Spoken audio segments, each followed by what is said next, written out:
Paano nga ba mag-solve ng isang rational inequalities involving quotient? Una, dapat ma-equate natin into zeros yung ating expression. Ibig sabihin nun, dapat maging zero ito, then lipat natin sa kabila, at dapat ma-rewrite natin into that expression. So kaya po ang nangyari ay, si number 3 napunta dito, since that's positive, naging negative. Then ito po naging zero. Pero ang tutunon, nag-subtract tayo both sides by 3. Then pagkatapos gawin yan, hanapin natin sa LCD. Ang LCD po natin lagi yung kanyang denominator kung wala namang denominator to. Ang pinakamadali dyan is just to simplify for that using our LCD. Una, since ito naman po ang ating maging divisor sa kanyang sarili, if we divide y divided by y, that's equals to 1 times y, ang matitira y pa rin. Then, since wala pong denominator, yung atin pong isang given doon sa kanyang inequalities, we just multiply this. So that's y divided by 1, that's equals to y minus 1 multiplied by 3. Kaya po, kopyahin na lang natin yung 3 at kopyahin natin ang kanyang LCD. Then, simplify tayo or combine like terms. Sabihin nun, we multiply negative 3 times y. That's negative 3y. Ito po yun. And then multiply negative times negative, that's positive. 3 times 1, that's equals to positive 3. Yung y, just bring down.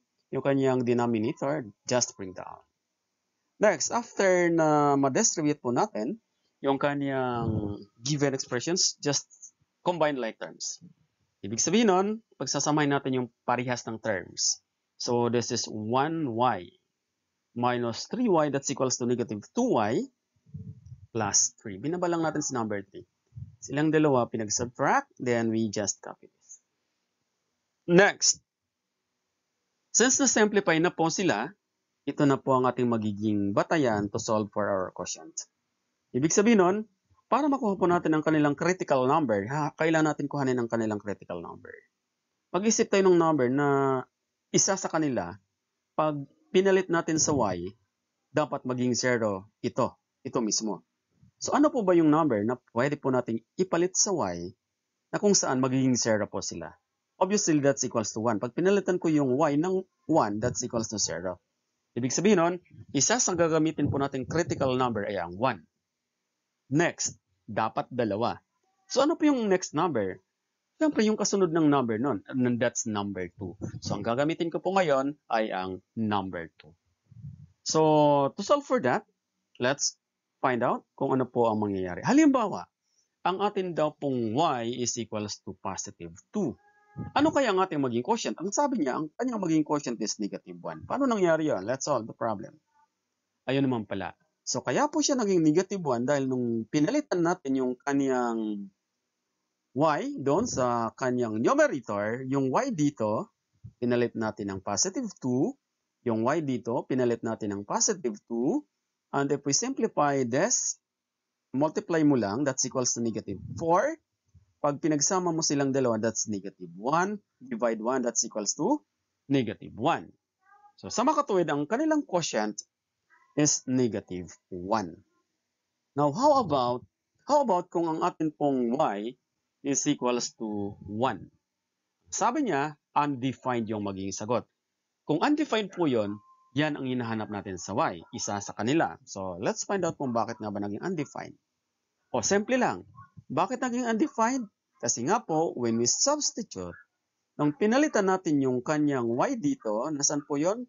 As equals to positive 1, yung y dito as equals to positive 1, then when we simplify this, we multiply, ang lumabas is negative 2, ito po yan, then kinopya natin yung number 3. So, after na gawin yan, simplify ito, this will become 1, then over 2, over 0. We cannot divide any number by 0, and therefore, that's undefined. So, sa makatuwid, undefined po sila. Dahil meron na po tayong undefined terms and one number, ito na po ang ating ituturing na critical numbers. That's 1 and positive 2. Kaya ang ating maging critical numbers is 2 and 1 or 1 and 2. Then dito rin po tayo magbe-base kung ilan ang magiging interval natin. So ang ating magiging interval ay manggagaling dito sa critical numbers na ito. At gagawin natin is we have to have our test point na manggagaling dito. So for that, para makuha ang test point ay we just simply find a number na malapit po sa number 2. Ba't ka pa magpapakalayo? This is number 3 na kaagad. Then, number na nasa pagitan ng 1 and 2 or 2 and 1. Ang gagamitin ko po dito is we have here 1 and 1/4. Or it could be 5/4. So, mamaya malalaman natin kung bakit. At yung nasa backward ng atin pong 1, that's equals to negative 1. So, let's find out. I have here 3. Another one is 1 and 1/4 and the other one is negative 1. So, negative 1. Saan po nanggaling itong mga numbers na to? Unahan ng number 2, nasa pagitan ng number 1 and 2, at nasa left side ng number 1 yung negative 1. Anong gamit nun? Para malaman natin yung behavior ng sign ng atin pong quotient. So, kuhanin natin ang quotient nila. Ano kayang magiging sign? Of course, ilalagay po natin yung mga numbers na atin nakuha kanina when we solve our problem. Nung naging undefined lang ginamit ay positive 1. Nung nakuha yung kanyang critical number, that's equals to positive 2. So, we have to identify this para malaman natin is gamitin yung kanyang numerator to substitute for your y. Then, simplify lang. That's 2 times 3, negative 6 plus 3, that's equals to negative 3. So, negative ang ating magiging sagot. Then, check natin sa denominator. Sign lang naman ang mahalaga po dito. So, y minus 1, that's equals to 3 minus 1, positive 2. Obviously, negative divided by positive, that's equals to negative. And therefore, sa unang number na ginamit, ang kanyang sign is negative sign. How about sa next? Tatandaan na ang ating pong interval is in between 2 and 1. So, ang ginamit ko pong number sa 2 and 1 is 1 and 1/4. Halimbawa, 1 and 1/4 ang ating gagamitin. Kahit anong number naman po pwedeng gamitin dyan. So, pag pinalit ko yung y ng 1 and 1/4, that is equals also to 5/4. Kaya ko pong ginawang improper fraction para mas madali po natin masolve. Paano nangyari yun? 4 times 1, that's equals to 4, plus 1, that's equals 5/4. Kaya 5/4 po ang kanyang katumbas ng 1 and 1/4. Pero pwede naman po nating hindi gawin po yan kung gusto mo. Pero para sa akin, mas mapapadali kasi makakapag-cancel out ako dito. Of course, that's equals to negative. We have negative po ito over 2. So ito magiging 2. That's equals to negative over 2 plus 3. Ang kanyang magiging sagot is positive 7/4. And that's positive. Next, doon naman sa numerator, sa denominator natin, galing dito.